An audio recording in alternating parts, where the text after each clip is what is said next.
All right, episode 7 of Alone Frozen. It is really getting down to it. Wow, there is so much to talk about. Now, it's getting down to less and less people at this point. So, these reviews are going to have a lot more of my backstory and details about the things you're seeing because as it's winding down to less people, we are going through the days a lot faster out there. So, I'm going to be going into details about the whole saga of that fox that culminated in one of the more magical experiences of my life. Really excited to share more about that. Also going to be talking about the fact that you can see me chewing or working on something in my mouth a lot of the time on these episodes. That is about the seaweed, my struggles with my seaweed snack food. Going to be explaining what was going on with that too. It was definitely a serious issue for me out there. As always, talking about some survival related topics too, like risk assessment and looking to the future when you're out in a situation like this, and how to deal with emergencies like the cut pinky I had when you don't have adequate gear. The episode starts with Callie waking up on that frosty morning that she slept outside, sharing that the shooting star told her that if she had game in her traps or fish in her fish trap, she would stay. And if not, then she had to go. So we go along with her as she is checking her traps, and the world out there seems to be telling her, it's time for you to go, dear. It's really emotional watching this and connecting so much with what she's saying and knowing that she is getting skinny faster. She is unable to eat the one food source she has out there. And so with her in terms of what her time last time did to her body and not wanting to put herself through that again. So while it's really devastating to see her have to leave, I am also so tremendously proud of her for making that choice. I 100% agree that the last time she absolutely pushed her body too far. She has lasting damage from how far she pushed it, and she is very aware of that. And the more skinny she gets, and the temperatures are really starting to plummet out there now, the harder it is for her to deal with keeping those feet warm, which is critical because once you get frostbite, you are always more inclined towards frostbite. You have nerve damage, you have less circulation, so those toes are a serious handicap for her. She's very aware of that. I am so proud, not just that she did what she felt the land was telling her to do, but she did it with so much grace and calm. You see her sitting on that rock saying, this is not what I wanted. I'm really sad to go. My heart and soul are here, but my body says no. And we can see it in her body. I've been saying for these last several reviews, you can see her cheekbones getting more and more prominent. You can really see the slack in those wool pants as she's taking her bed apart and tucking it inside. We can see that she's losing a lot of weight. So Callie, good on you. And it can be a sign of strength to know when it is time to quit, as opposed to pushing and pushing and pushing it. I feel like this really brought your experience from season 7 full circle. For you to make the call this time in an empowered way with that message of, I know what's most important now, and there's nothing more important than my health. That is so important for you and so important to share that message with all of the huge fans of you and all of the folks watching alone. So thank you for that. And I'm so glad you made that choice, and just so much love to you. Please like this video, subscribe to my channel, and hit the notifications bell to hear when my videos come out. I would also love to invite you to join my Patreon team.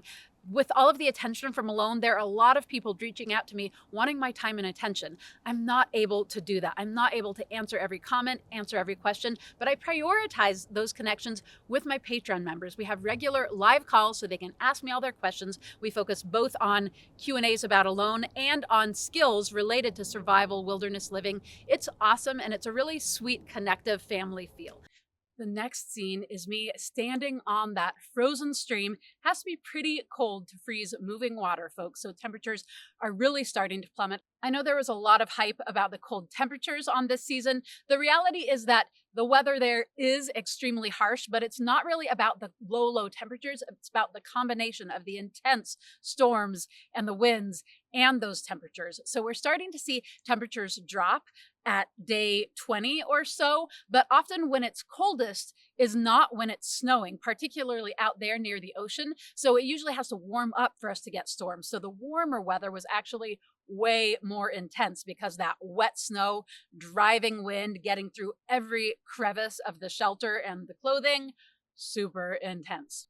So I'm there on that frozen stream talking about how it is getting cold and ice fishing is coming, which was a big moment for me because on Great Slave Lake on season 6, it was an amazing lake for fishing, but in my area, I had all very shallow water and it was not working to fish from shore. So I was banking on ice fishing, but by the time it got so cold, it got so cold so fast. The lake ice went from 4 inches thick to 20 inches thick in one storm that lasted about 3 days. So without an axe out there, I wasn't able to get through the ice. On Frozen, you'd better believe I prioritized bringing an axe. So very exciting to have it finally reach the point where I knew I could be ice fishing soon. And then talking about tinder and how important it is to harvest tinder in the dry weather because everything out there was just absolutely soaked and often covered in frozen ice and snow. So I had to have a lot of tinder stored up towards the future. So that scene where I'm harvesting tinder, it was a beach grass that was tough and I was trying to grab it with my hands, but it wasn't breaking easily with my hands. It also had some moisture in it. But what that meant was that I had to pull out my knife. Now, the problem with that was that I was actively filming myself and talking to the camera. So I was very distracted, not paying close attention to what I was doing, which is not what you want in a survival situation, right? Knife work while distracted, never a good idea. Obviously, I had lots of opportunity to regret that mistake out there, but it's hard when you're filming everything, right? So there I am, really gnarly cut on my pinky, the kind of cut that had I been home might have brought me to the ER. It was a stitches kind of cut. You can see it was long, it was deep, and it was kind of at an angle. So that meant that it was incredibly painful because when you go just deep, you don't feel it as much. But when you go sideways, you're actually affecting a lot more of the tissue and a lot more nerve cells. So really gnarly cut. And I was definitely concerned about it. I was not going to let it take me out. But this is a great place to talk about emergency medicine and making do with what you got. I did not have a lot of sterilizing equipment in that first aid kit. I did not have butterfly bandages. I did not have suture materials. I just had gauze and tape and Band-Aids for my major supplies. So in my bag when I was out on day excursions, I always had some safety equipment with me. So I always had a few Band-Aids, some gauze, and some tape. So luckily, I had that on hand and was able to put pressure on it, hold it above my head for a while to get it to stop bleeding, and put a good bandage on it. That was just the first round of tending to it. What I did later when I got back to the shelter after I said, yeah, not harvesting any more tinder. Will say though, you can see that plywood in the background in this scene. That was an amazing resource. And I was kind of like, okay, I guess I've traded a little bit of blood for this plywood because you better believe I hauled that sucker back to my shelter and made good use of it. I cleaned it good with boiled lake water that I let cool down. And then there was a bit of sterile pads for cleaning with an antiseptic solution. So I cleaned it as best I could. And then I took Band-Aids and I cut them into strips. And I used those like you would use steri strips or butterfly bandages to hold it closed. And it was dicey out there because, as I say, I was butchering animals regularly. You do not want to put a deep open wound into an animal, obviously. Also, it meant that I didn't have enough bandages to be cleaning and dressing it regularly, which is what you really want to do for a deep wound like that, especially when you're in challenging and dirty conditions. So I had to really be sparing with my materials, and that meant doing all I could to get it really well dressed the first time around and then leave it alone. I was not redressing it. So being extremely careful not to get it wet, not to get it dirty. And luckily, I did have latex gloves in the medical kit. So I was very careful anytime I was cleaning game with that cut. You can also see a blood blister on that same Tinky in this shot. That is from building the stone chimney. At some point, stacking stones and got my fingertip caught between two, which really hurt. It's a pretty good blood blister that lasted a long time. We then see Michelle talking about how much time she spends fantasizing about food out there. That is such a thing on Alone, and we don't hear about it that much, but talking to lots of folks who have been on Alone, it is universal. You think about food all the time. Particularly in Labrador, I found myself fantasizing about strange foods. I was obsessed with the idea of pineapple upside down cake. I don't think I've ever had pineapple upside down cake. I have no idea what my associations with it were, but I thought about it all the time. And also lemon scones and clotted cream, which was also hilarious because I am not British and clotted cream is not really a thing in this country. I am fairly certain that I have never had clotted cream and I didn't even really know what it was, and yet it was all I could think about. Michelle was so creative with her use of gear, bringing a net scarf. She also brought a fishnet t-shirt, so she had two different nets to be making fish traps, landing nets, and obviously a great net for dunking and rinsing her clams and mussels. That was awesome. Michelle says, there's nothing keeping me from sitting here and just eating pot after pot of mussels, which was interesting for me to hear because there was a lot keeping me from being able to eat pot after pot of mussels. One, I just didn't have that many in my area, and my beach was so small that it was limited. The only time I could harvest a lot was what you saw in the last episode, a really, really low tide. Plus, my beach was a heck of a haul up very steep sea cliffs. I would say probably like 400 or 500 feet elevation gain and loss just to get to that beach. So every time I had to haul my mussels all the way up there to get it. So definitely couldn't just sit around and eat a whole lot of them. She also talks about recognizing that being so small really was a detriment to her ability to stay out there. Definitely true that smaller, slenderer people just don't have the reserve. So it takes more skill for people of our size. And Michelle is more slender than me for sure. So much skill for someone her size and that slender to be able to stay there long term. And I'm glad that she brought that up because a lot of people don't recognize how different it is for people with different physicalities. So beautiful to see Michelle get that hair and that enormous gratitude. I talk about it every time. You will never know gratitude like you experience getting food when you have been very hungry for a very long time. It's huge. And a hare is big. There's a lot more meat on a hare than on a squirrel or on a grouse. Michelle is doing really well with her trapping and hunting out there. It's awesome to see. We then see me getting ready to head out for some water, and you can actually see my pile of mussels and sea urchins on the rocks there. I'm coming back from the water and I see a fresh steaming pile of fox poop that is melted down into the snow. So once again, the fox didn't just show up, but announced its presence to me. As soon as I saw that, I ran over to my snare, and sure enough, the fox had disabled the loop by putting a paw in, I'm assuming, and drawing it all the way down to closed so that it had free rein to go in and completely cleaned out my bait. So that is when I said, okay, I know that you are coming regularly. You have learned that this is a spot. I am going to do everything I can to try to trap this fox. And it really felt like a relationship. It really felt like that fox coming back over and over, letting me know that it was coming every time in a very obvious way. I feel like it was teaching me how to trap it. And I put a lot of effort in, a lot of thought. When I reset up the snare, I made a long tunnel and I used different snare wire. So I had both brass and stainless steel. It had gotten caught in the brass and it had closed the loop that was brass. So I knew that it knew visually that. So I set up the new snare with stainless steel, hoping that it wouldn't have the same association with it. But here is the amazing thing, you guys, that you do not see in this episode. That fox was smart enough not to go through the tunnel that I had set up specifically for it and knew something was fishy there.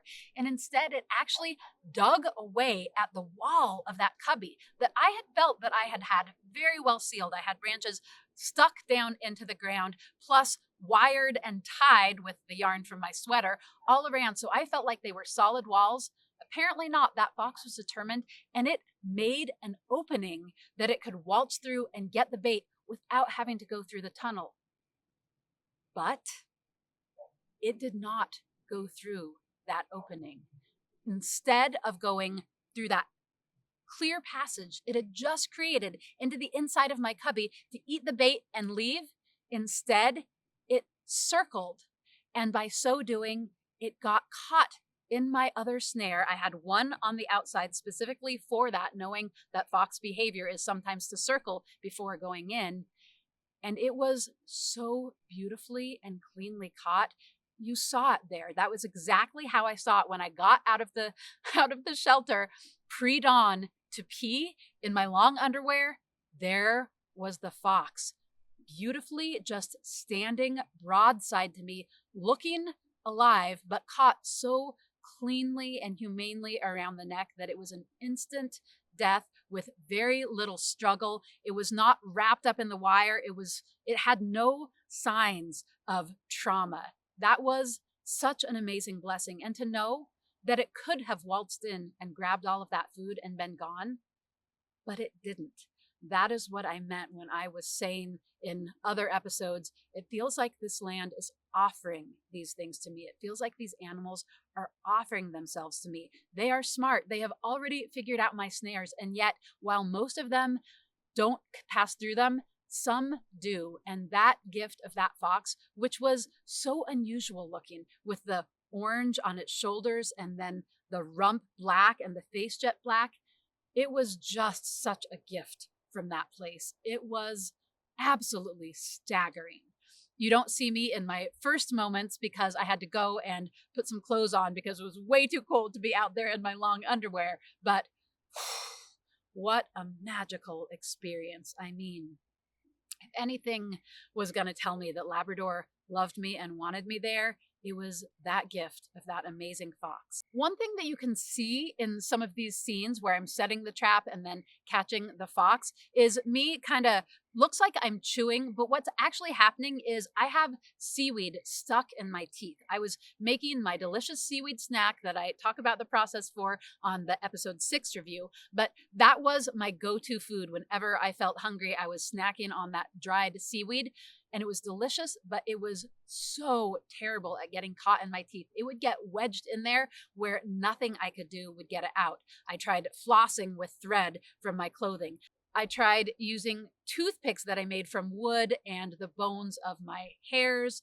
I tried reaching in and grabbing it. Sometimes I could not get that seaweed out, and my whole jaw was just bloody and aching with all of these bits of seaweed that I couldn't get out. So a lot of the footage of these later episodes, it looks like I'm chewing, but I'm actually just trying to work out the terrible pain of that seaweed wedged so tight between my teeth.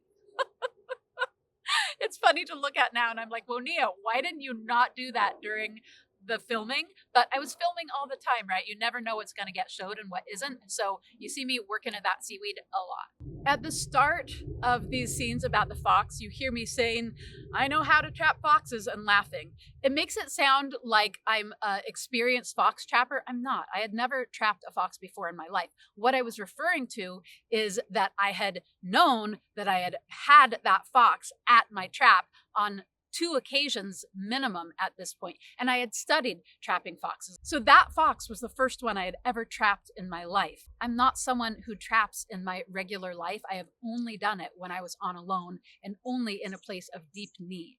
Loved that they showed me using my own hair to hold the snare loop in place. This is what I did on all of my traps on season 6 and this one in Labrador, but this was the first time that had been shown on film. Thank you, history, for showing that technique. It was really hard to butcher that fox with one hand in a glove because it was so slippery, but so important with that really gnarly cut on my pinky. A lot of folks have asked me, what does fox taste like? It doesn't taste like any other meat. It tastes like fox. It has a slight musky flavor, like fox scent glands have. They smell a little bit like skunks. A lot of things in the weasel family and a lot of canines have a little bit of that skunky musk flavor, but it is absolutely delicious, and it is so much more fatty than any of the other meat out there. It was amazing. I was able to render fat both from the fat around the organs and also the fat from the skin, the membrane you can see me scraping. It was incredible. And then I had that to cook the organs of the rabbits and squirrels that I got after that point, which was absolutely incredible. While I'm cooking the fox, you can see my hearth stone, I called it. It was a heart that I put on the top of my hearth. So hearth stone. And I used this every time I made fire. I laid it down and I used that to support the saw of my Leatherman and then pulled my ferro rod against that. So it was both an emblem of my time out there, that it was all about heart and connection, and also a really useful tool. I brought it home with me. It is sitting on our hearth in our home now. It was really, really important to me to tan the hide of that fox out there. So I made what was a very effective hide tanning station with that peeled log. I like to do a waist beam so that my body is what holds the skin on the beam itself. And it's very difficult to tan furs if you've never done it before, because you have to apply just the exact right of pressure to get that membrane off, but not to push the hair out. Fox skins are relatively thin, and sometimes you'll actually pull the hair through the skin with too much pressure, or you can delaminate it. So it looks like you're scraping well, but then when you pick the hide up, the hair has all stuck to your beam. When I'm working furs in my normal life, I usually pad the beam with some junky old towels so that the beam is softer. But out there, I just had to be extremely careful, and it turned out wonderfully. After this, I also work the hide with some of its own brains as the dressing, and then I smoked the hide over my chimney. So I set up a tripod above my chimney, and then I hung the fox fur from that to direct all of the smoke from my chimney into it. Awesome to tan that hide out there. I wish they'd showed the whole process, but really gratified that they showed me scraping it and making that tanning station, because proper tools and properly set up work areas are key for tanning. It's very physically intense, so you want to have everything working for you to make it easier. I'll be talking in future videos about what I did with the fox fur and all of the rabbit rope. I did make rabbit rope with all of the hares that I caught on this season. They didn't show them all, but it was a substantial amount of rope for projects. Michelle talks about how hard it is hunting squirrels. Oh my gosh, they are such a hard target. They are small, they move so fast, they are feisty as heck. Now we see her get a couple of squirrels, and we see all of those shot after shot after shot. Really great editing. Knowing Michelle and talking about this, I know she got 10 squirrels out there, which is really impressive for sure. She is really improving her hunting skills tremendously. Really impressive, and so glad she's eating well out there. It's really important for her. When we see me going down to the lake for water, where the water is partly frozen, this is a really important survival topic, because this is risk assessment and management. It was fine for me going down to the water for all of the time up to this point, but as it's starting to get icier and slippery everywhere, looking ahead to how it's going to be when everything is covered in ice was very important. So very, very key to be seeing what the biggest risk factors are and doing everything you can to prepare for those to lessen the risk. That is what I'm doing in this scene, and that is absolutely what I was thinking about all the time out there at this point in the game. Now, you don't see it in the episodes, but you see me going out at really low tides and harvesting a lot of mussels and putting them in my mussel farms. As of day 20, we had that low tide, and it lasted for about 5 days. Every single day of that low tide, I was out there, the entire low tide, out there for hours, getting totally hypothermic in nearly freezing Atlantic waters every day. But I was able to harvest enough mussels to give me 2 pots of mussels, a full day's worth of food, not a full day's worth of rations, mind you, but 2 meals every day, up until day 50. So I knew at this point that if I was careful and played my cards right, I had enough food to go the distance.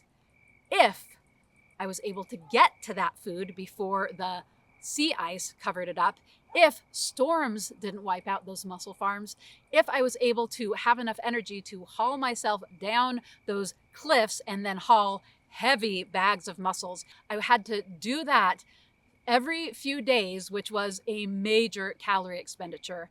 And then also I had to be aware of what could take me out, which was injury, weather, or some kind of unforeseen accident. So risk management was key. I knew I could do it unless something bad happened to me at this point. So I am being so aware all the time.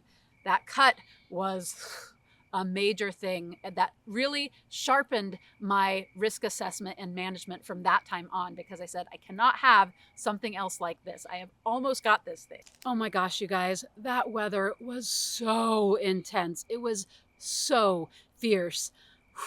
You can see that wind is just insane. And because I was on the very edge of these ocean cliffs, literally the snow would sometimes blow up into my parka because the wind would drive up and over those ocean cliffs. So it wasn't just horizontal snow, it was vertical snow, but coming from the opposite direction, from the ground up.